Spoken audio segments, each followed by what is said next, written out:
কি গো শুনছো? হ্যাঁ বলো। তুমি কি কিছু খাবে? না, থাক। অসুবিধা নেই, তুমি বলতে পারো। তাহলে তোমার মতন কিছু একটা বানিয়ে দাও। তাহলে গরম গরম পকোড়া আর কফি বানিয়ে দিচ্ছি। আচ্ছা, তাই দাও।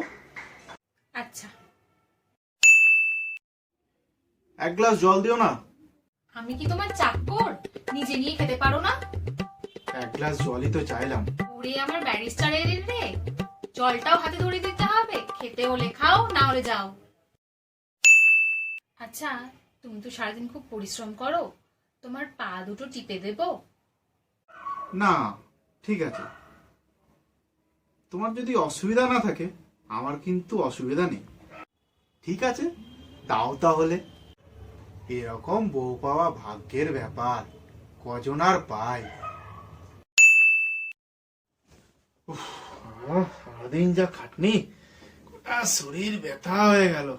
ওগো শুনছো, একটু পা ফা টিপে দেবে নাকি? সকাল থেকে রাত অবধি খেতে খেতে আমার হাত পা ব্যথা হয়ে গেল, সেদিকে তো তোমার খেয়াল নেই। এদিকে নিজের হাত পা ব্যথা, সেদিকে দিব্যি খেয়াল আছে। অফিসের কলিগদের সাথে যখন ঘুরে বেড়াও তখন তো পা ব্যথা হয় না, আর যেই বাড়ি ঢুকবে অমনি তোমার পা ব্যথা শুরু হয়ে যায়। আর ফোনে কত কথা, বাবা কি ঢং! এই জন্য বাবাকে পই পই করে বলেছিলাম যে দেখে শুনে বিয়ে দিতে। যেদিন থেকে বিয়ে হয়ে এসেছি সেদিন থেকে কাজ করে করে চাকরানির মতো খেটে গেলাম। আমার অন্যায় হয়েছে, এই কান মরলাম, আর কোনো দিন পা টেপার কথা বলবো না। এই শোনো না, কি?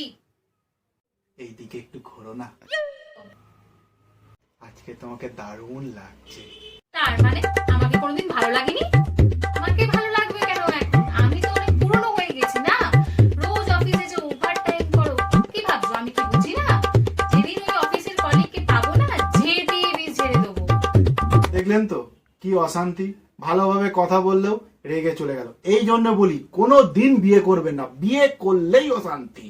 যাই একটু মান ভাঙিয়ে আসি।